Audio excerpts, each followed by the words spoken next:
అక్రమ కేసులు పెడుతూ వేధిస్తున్నారంటూ జగన్ చేసిన ఆరోపణలకు కౌంటర్ ఇచ్చారు మంత్రి కొల్లు రవీంద్ర. వైసీపీ నేతలకు రెడ్ బుక్ పేరు చెబితే వణుకు పుడుతోంది అన్నారు. అక్రమాలకు పాల్పడిన వారందరిపైనా చట్టపరంగా చర్యలుంటాయన్నారు. ప్రతి కేసు ఇల్లీగల్ కేసే. ప్రతి కేసులోనూ కూడా వీళ్ళే బెదిరిస్తా ఉన్నారు, అవతలోడు బెదిరిస్తా ఉన్నాడు అని చెప్పి వీళ్ళే కేసులు పెడతా ఉన్నారు. అసలు బెదిరించేది ఎవరిని బెదిరిస్తా ఉన్నారు? ప్రతి విషయంలోనూ వీళ్ళే.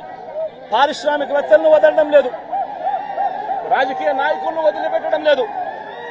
ప్రతి ఒక్కరిని కూడా వీళ్ళే బెదిరిస్తా ఉన్నారు. అవతలోడు బెదిరించినాడు అని చెప్పి మళ్ళీ ఎదురు కేసులు పెడతా ఉన్నారు. ఇవన్నీ ఊరికే పోవు, ఇవన్నీ కూడా మళ్ళీ వీళ్ళకి చుట్టుకుంటాయి. ఇవాళ రెడ్ బుక్ అని ఫోబియా పట్టుకుంది జగన్మోహన్ రెడ్డికి. నిద్రలో కూడా కలవరిస్తున్నాయంట రెడ్ బుక్ అని. వైసీపీ నాయకులందరికీ ఒక్కొక్కడికి తడిసిపోతుంది. ఈ రెడ్ బుక్ ఏమైపోద్ది, ఎవరి పేరు ఉందని వెతుక్కుంటున్నారట. ఇవాళ రెడ్ బుక్ మేము అనుకున్నట్టయితే వచ్చిన నెల 2 నెలల్లోనే ఒక్కడు కూడా ఇంట్లో ఉండేవాళ్ళు కాదు. అది గుర్తుపెట్టుకోండి. వైసీపీ నాయకులందరికీ చెప్తాం, మీ ఎవరైతే తప్పిదాలు చేశారో అందరి మొత్తం కూడా బయటకు వస్తే వాళ్ళందరినీ కూడా బట్టలు ఉడిచి నిలబెడతాం.